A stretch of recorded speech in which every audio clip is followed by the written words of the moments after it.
Assalamu alaikum wa rahmatullahi wa barakatuh to everyone. Today in this lecture, I am going to cover your first chapter of class 10th history and the name of this chapter is power sharing. तो पहले हम कुछ की terms को discuss करेंगे और उसके बाद हम आपके जो भी टॉपिक्स है आपके बुक में व्हाट इज पावर शेयरिंग, फिर आपको दो स्टोरीज पढ़नी है बेल्जियम एंड श्रीलंका की, फिर आपका टॉपिक है मेजॉरिटेरियनिज्म इन श्रीलंका, फिर है अकोमोडेशन इन बेल्जियम, और फिर why power sharing desirable, and then last topic is forms of power sharing. तो चैप्टर स्टार्ट करने से पहले I would like to discuss some key terms ताकि आपको जो चैप्टर है इसकी बेटर अंडरस्टैंडिंग हो जाएगी।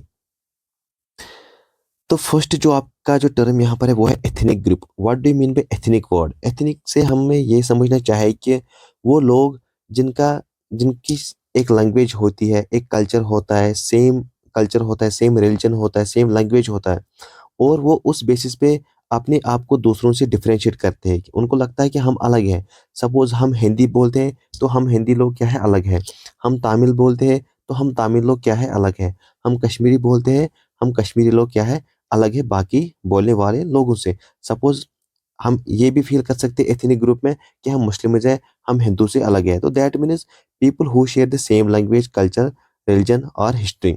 तो सोशल डिविजन इसी बेसिस पे होते हैं। So now what is majoritarianism? Majoritarianism simply means जो भी मेजॉरिटी ग्रुप होगा आपकी कंट्री में तो वो डोमिनेट करेगा बाकी ग्रुप्स पे। सपोज जो इंडिया हमारी कंट्री है तो यहाँ मेजॉरिटी में कौन लोग हैं? हिंदूज है। तो मीन्स हिंदूज यहाँ डोमिनेट अगर करेंगे मुस्लिम्स पे, मुस्लिम यहाँ क्या है माइनॉरिटी में। माइनॉरिटी में क्यों है? क्योंकि only about 17 to 18% of the population in India is Muslims, तो बाकी जो 80 more than 80% is Hindus in India. तो मीन्स हिंदूज मेजॉरिटी में है, तो वही हर किसी में डिसाइड करेंगे कि इंडिया में हमें क्या करना है।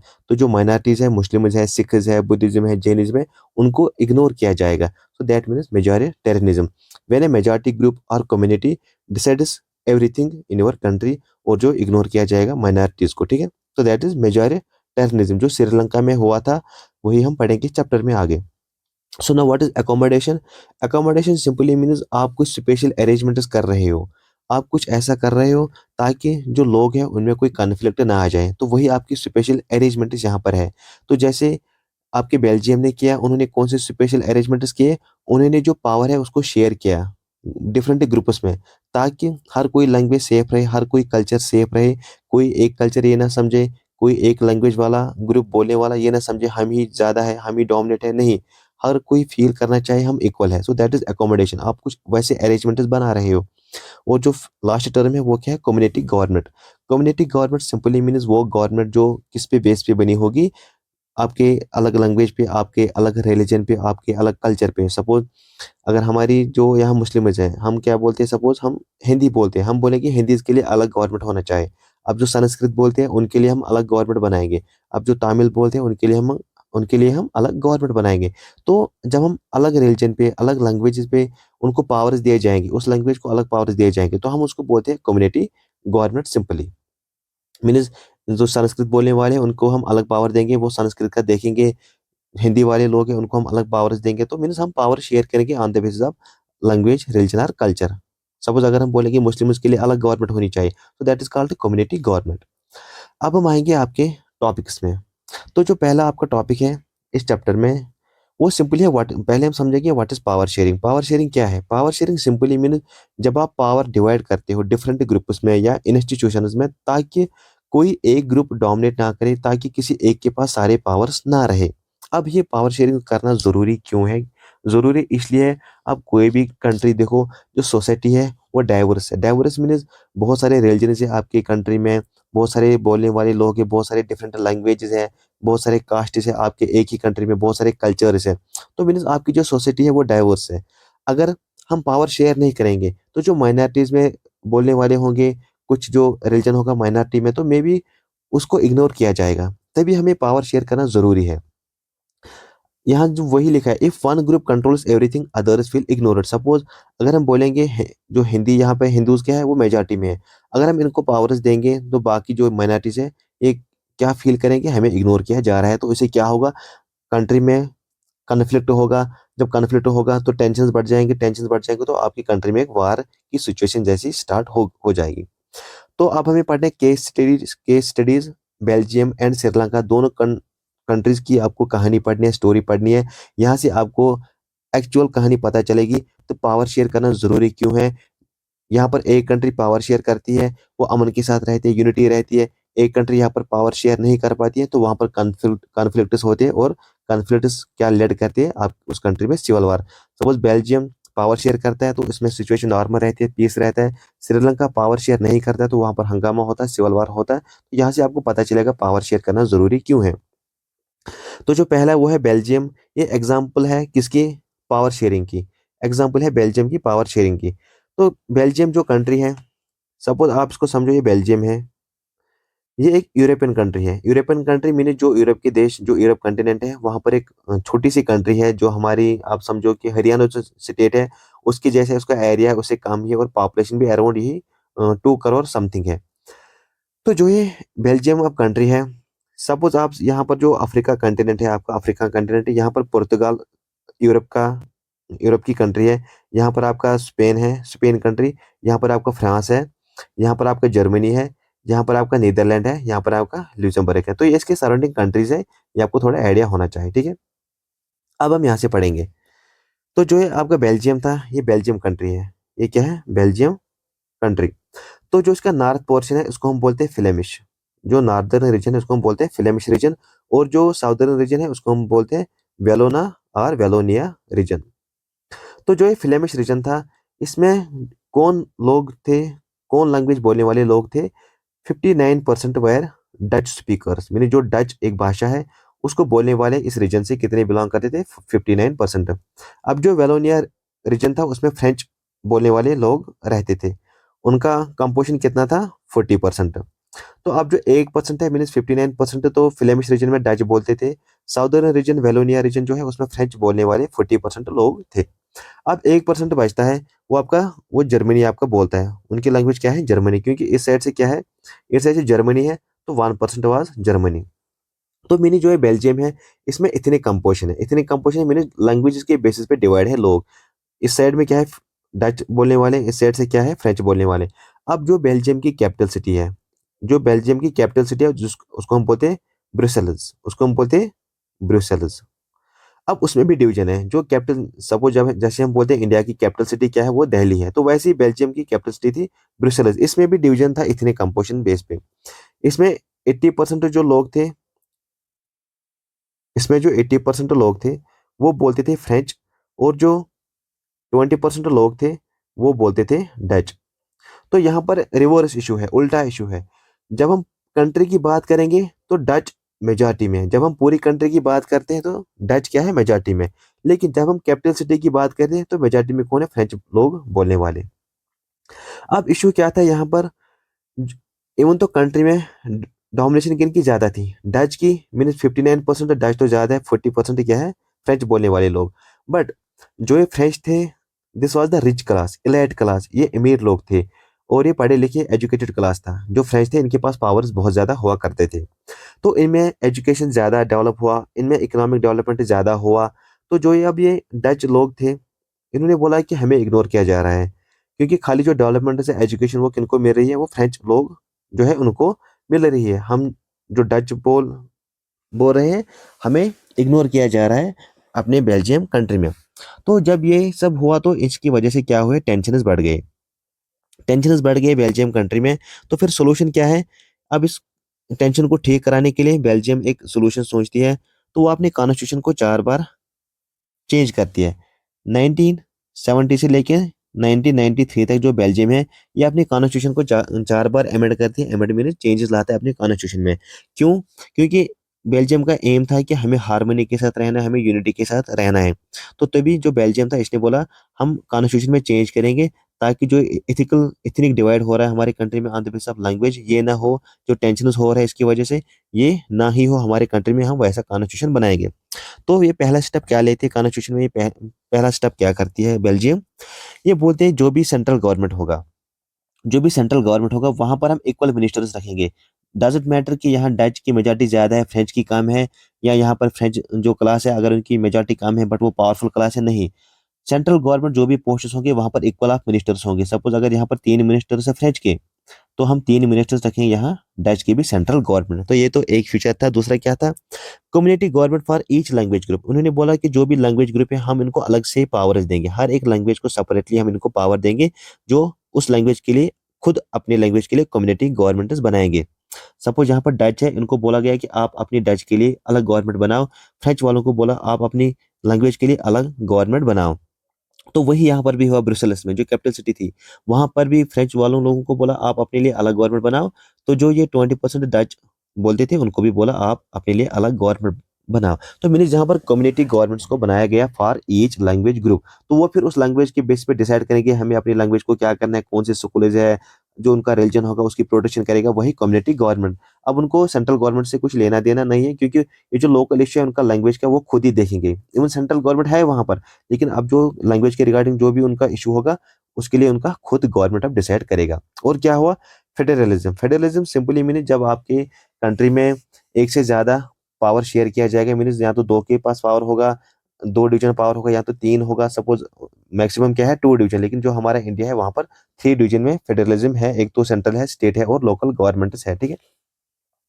और रिजल्ट क्या निकला जब बेल्जियम ने ये सब किया। हम क्यों बोलते हैं कि बेल्जियम है good example of power sharing, क्योंकि इन्होंने स्पेशल अरेंजमेंट्स लगाए। उन्होंने एक आइडिया दिया कि अगर हम ये करेंगे तो कॉन्फ्लिक्ट्स ना रहेंगे हमारे कंट्री में, जो हो रहे हैं on the basis of ethnical composition की वजह से जो हो रहे हैं। लैंग्वेज के बेस पे डिवीजन होता है, सोशल डिवीजन हो रहे हैं लैंग्वेज के बेसिस पे।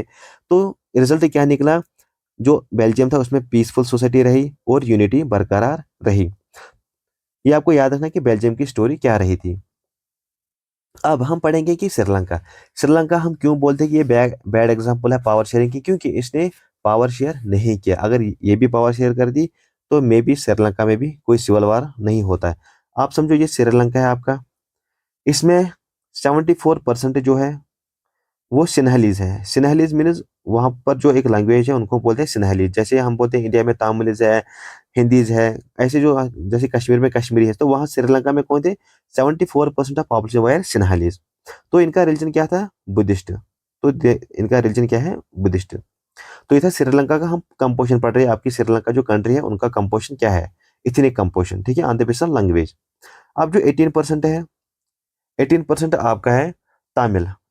18% आपकी है जो तमिल लैंग्वेज बोलते हैं, लेकिन इसमें भी डिवीजन है।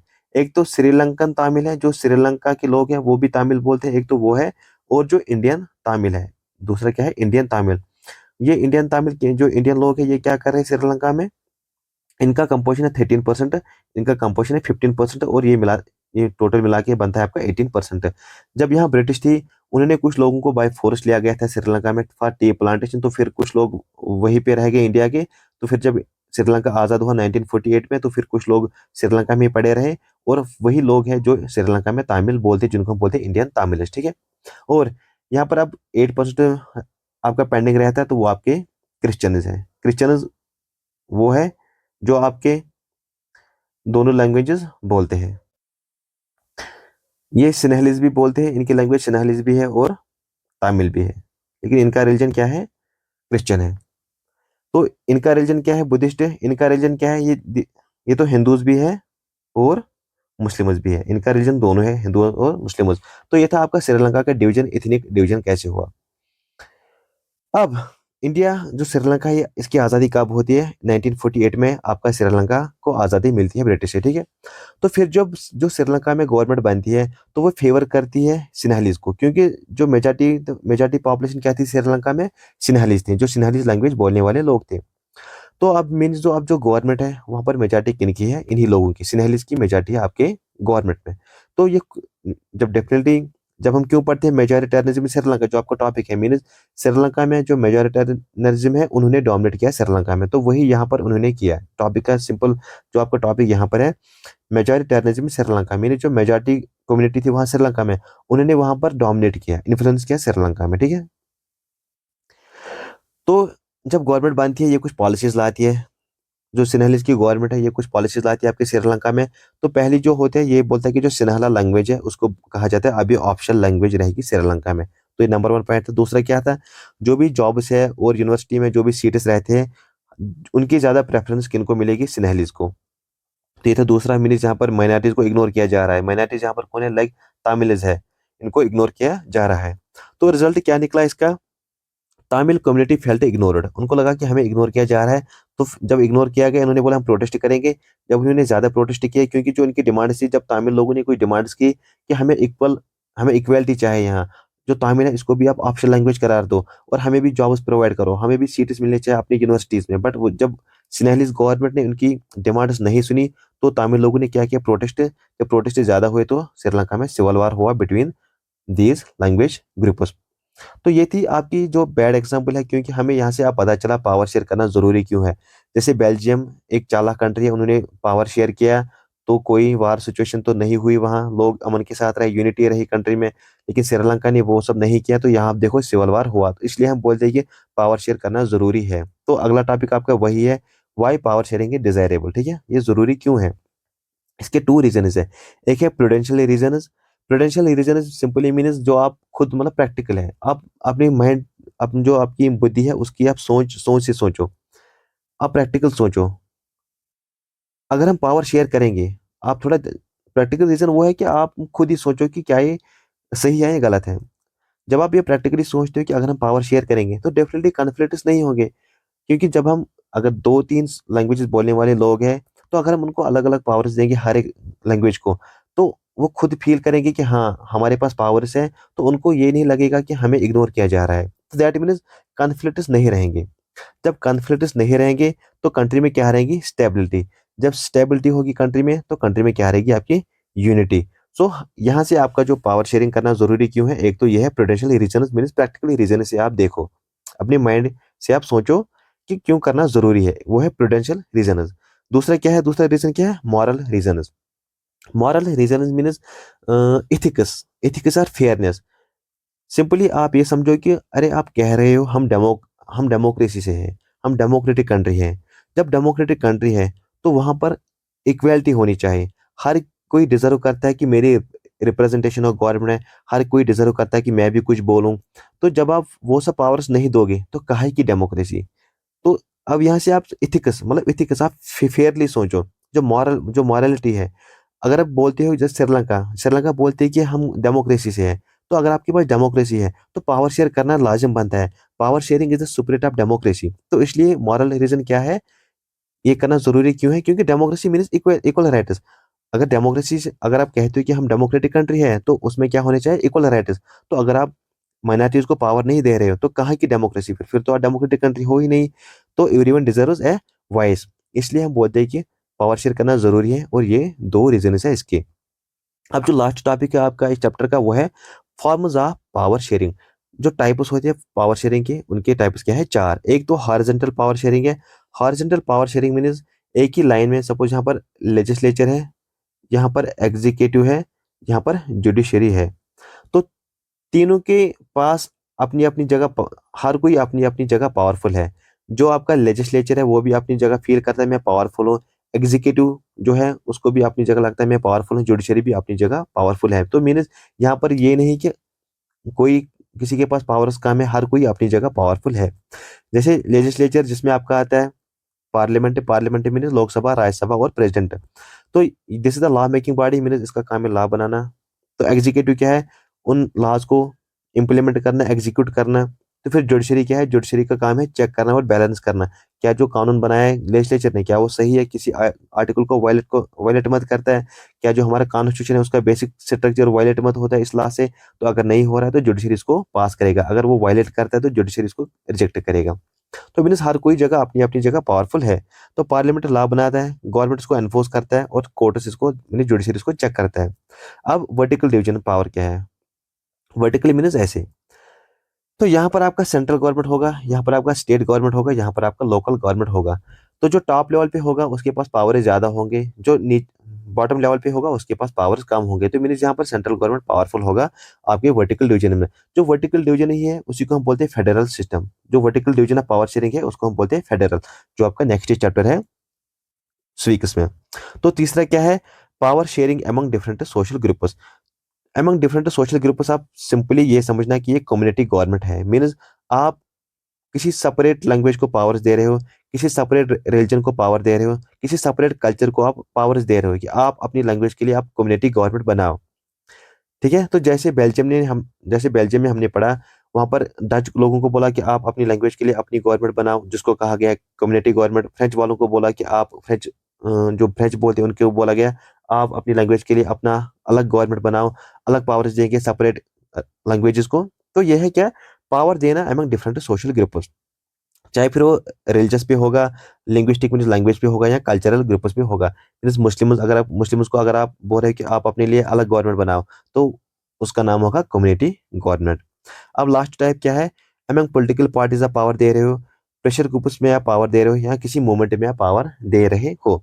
मीन्स जो अपोजिशन पार्टीज है, अगर आप उनको पावर्स दोगे तो वो गवर्नमेंट को फोर्स करेंगे, प्रेशर डालेंगे गवर्नमेंट को। लेकिन जब आप उनके पास पावर्स दोगे, एनजीओज है जो नॉन गवर्नमेंट ऑर्गेनाइजेशन होती है, जब आप उनको पावर्स दोगे तो वो कुछ गवर्नमेंट को फोर्स करेगी आप ये काम करो। जो ट्रेड यूनियंस होती है, ट्रेड के लिए आप कुछ यूनियंस बना रहे हो, लेकिन उनको बोलते कि वो प्रेशर ग्रुप्स, क्योंकि अगर आप इनको पावर्स दोगे तो ये प्रेशर डालेंगे आपके गवर्नमेंट पे। अगर इनको कुछ चाहे कंट्री में, कुछ सोसाइटी में कुछ लाना है, तो ये गवर्नमेंट को फोर्स करेगी ताकि ये सब चीजें आपकी कंट्री में रहें। जैसे अगर आपने बनाया ट्रेड यूनियन, अगर आप कोई यूनियन बना रहे हो ट्रेड यूनियन का, जो ट्रेड करते हैं उनका अगर यूनियन आप बना रहे हो, तो उनके पास फिर आप पावर्स दोगे। जब आप पावर्स दोगे तो वो प्रेशराइज करेंगे आपकी गवर्नमेंट को कि जो वेजेस है, जो मतलब काम करे, आप उनकी सैलरीज बढ़ाओ। To raise wages, wages mean salary बढ़ाना। तो वो गवर्नमेंट को फोर्स कर सकते हैं, जो डेली वेजर्स है जो काम करते हैं, अब जो क्लास फोर्थ वाले होते हैं जो परमानेंट नहीं होते, टेम्परेरी। तो ट्रेड यूनियन उनको फोर्स करता है गवर्नमेंट को, आप इनकी वेजेस बढ़ाओ, मीन सैलरी बढ़ाओ। लेकिन जब इनके पास पावर्स होंगी, तो ये थे आपके चार डिविजन, एक तो हॉरिजॉन्टल है, दूसरा क्या है वर्टिकल, तीसरा क्या है अमंग सोशल ग्रुप्स, और फोर्थ क्या है among pressure groups are political parties. अब कम्युनिटी गवर्नमेंट क्या है, जैसे हमने पढ़ा बेल्जियम में क्या हुआ, एक separate council elected by people for a particular religion or language. अलग गवर्नमेंट बनाना फॉर ए पर्टिकुलर लैंग्वेज और रिलीजन के रिगार्डिंग, जो फिर आपके मैटर्स डिसाइड करेगा regarding that language culture for that group simply. फिर main message of the chapter क्या है, इस चैप्टर से आपको क्या मैसेज मिलती है। Simply Sri Lanka shows what happens when power is not share. Sri Lanka ने आपको ये साबित किया है कि क्या हुआ श्रीलंका में, क्योंकि जब उन्होंने पावर शेयर नहीं किया, क्या हुआ, तो वहां तो एक तो डिस्क्रिमिनेशन रही बिटवीन सिन्हालीज और तमिलिज में। तो उस डिस्क्रिमिनेशन की वजह से क्या हुआ, कॉन्फ्लिक्ट हुए श्रीलंका में। उस कॉन्फ्लिक्ट की वजह से क्या हुआ, श्रीलंका में सिविल वार हुआ। तो ये नतीजा निकला पावर शेयर ना करने का। अब बेल्जियम ने दिखाया कि how power sharing brings peace, unity and respect for the diversity. तो बेल्जियम ने प्रूव किया कि जब हमने पावर शेयर किया, तो उससे क्या हुआ, पीस आया कंट्री में, यूनिटी हुई। जो डच है, फ्रेंच है, वो एक ही कंट्री में यूनिटी के साथ रहने लगे, क्योंकि हर किसी के पास पावर्स है अब। और रेस्पेक्ट फॉर डाइवर्सिटी, मैंने जो भी आप डिफरेंट लैंग्वेज बोलने वाले लोग हैं, उनमें एक दूसरे से कोई कन्फ्लिक्ट नहीं हुआ, वो रेस्पेक्ट के साथ रहने लगे आपकी कंट्री में। तो in democracy power sharing is both wise means prudential, ये प्रैक्टिकल भी है, और फेयर मीन्स मॉरल भी है, ये आपको करना चाहिए। पावर शेयरिंग अगर आपकी डेमोक्रेसी है, पावर शेयर करना सुपरेट बनता है, ठीक है। तो यही मैंने आपको पढ़ाया कि जो आपकी बेल्जियम कंट्री थी, उसमें दो रीजन थे, फ्लेमिश रीजन नॉर्दर्न और वेलोनिया रीजन साउदर्न में पार्ट है। तो जो फ्लेमिश रीजन उसमें डच बोलते हैं 59%, और जो वेलोनिया रीजन उसमें 40% है। ये सब आपने पढ़ा, ठीक है। तो फिर श्रीलंका में ये इसका डिवीजन है, सिन्हलीज की कंट्रीब्यूशन कितनी है, 74%, ये बुद्धिस्ट रिलीजन से बिलोंग करते हैं। और जो तमिल स्पीकर्स है उनका 18% है। फिर उनमें डिवीजन है, श्रीलंकन तमिल की 13% है, इंडियन तमिल कितने हैं 5%। इनका रिलीजन क्या है, इसमें दोनों आते हैं, मुस्लिम भी हिंदूज भी। और जो थर्ड है वो क्या है, क्रिश्चियन 8% कंट्रीब्यूशन करते हैं। इसमें दोनों आते हैं जो लैंग्वेजेस बोलते हैं, सिन्हलीज और तमिलिज भी। और आप ये याद रखना, जब श्रीलंका की गवर्नमेंट बनी थी 1948 के बाद, उसमें जो मेजॉरिटी किनकी थी, सिन्हलीज की। एक तो इन्होंने बोला कि सिन्हली लैंग्वेज क्या है, ऑप्शनल लैंग्वेज ऑफ श्रीलंका, और बोला जो जॉब्स है, गवर्नमेंट जॉब्स और यूनिवर्सिटी में सीट्स वो सिन्हलीज को मिलेंगी। और इन्होंने बोला जो बुद्धिस्ट रिलीजन है हम उसको प्रोटेक्ट करेंगे और सुप्रेट करेंगे, फॉस्टर करेंगे, क्योंकि जो सिन्हली था उनका रिलीजन क्या था, बुद्धिस्ट। तो इन्होंने बोला हम बुद्धिस्ट रिलीजन को ही प्रोटेक्ट करेंगे। तो ये था आपका पूरा का पूरा चैप्टर, यहाँ से आपका चैप्टर एंड होता है। Thank you, Allah Hafiz.